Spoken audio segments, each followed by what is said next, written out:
Qui souhaite intervenir? Monsieur Charles. Merci, monsieur le maire.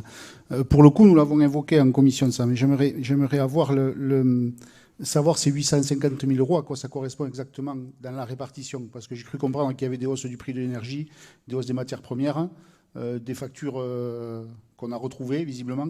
Donc c'était pour savoir la répartition un peu des différentes sommes des 850 000 euros. Dans les grandes lignes, je ne vous donne pas un détail. Monsieur Boucheron, vous voulez bien donner des éléments? Oui, monsieur le maire. La première explication de cette somme, c'est principalement, pour presque moitié, l'inflation. Donc une inflation qui impacte pour 100 000 euros tout ce qui est fluide. On sait que c'est un gros consommateur et donc on subit vraiment de plein fouet ces augmentations. Et la deuxième, à hauteur de 275 000 euros, c'est l'alimentation, avec, selon les produits, des augmentations qui peuvent aller de 10, 15, voire 30% sur certains produits, en plus vraiment de consommation courante.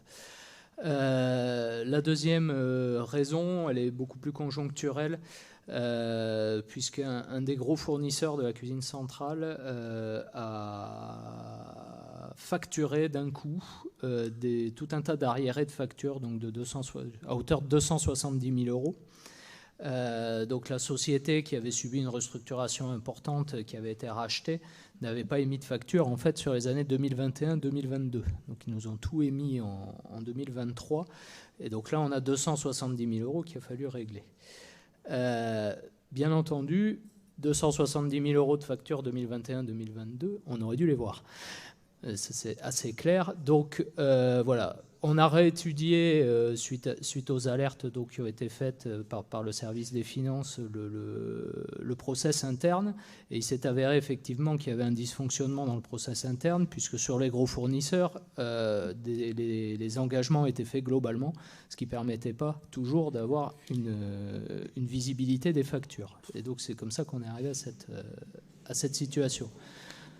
Donc bien entendu, on a rétabli immédiatement une nouvelle procédure plus efficace, voilà, et on a fait le choix, sous la commande de monsieur le maire, d'aller rechercher si d'autres factures pouvaient être concernées de ce fournisseur ou d'autres fournisseurs.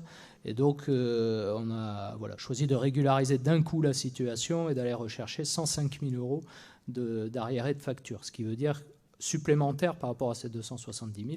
Donc on a 375 000 euros qui concernent vraiment ces régularisations de factures. Et enfin, il reste 100 000 euros là, qu'on est obligé de mettre sur des frais de personnel dus à de nombreux remplacements qu'on a dû faire sur des maladies. Il y a eu les grèves, donc il a fallu assurer un certain nombre de charges supplémentaires couplées à des recettes qui ne sont pas forcément toujours venues.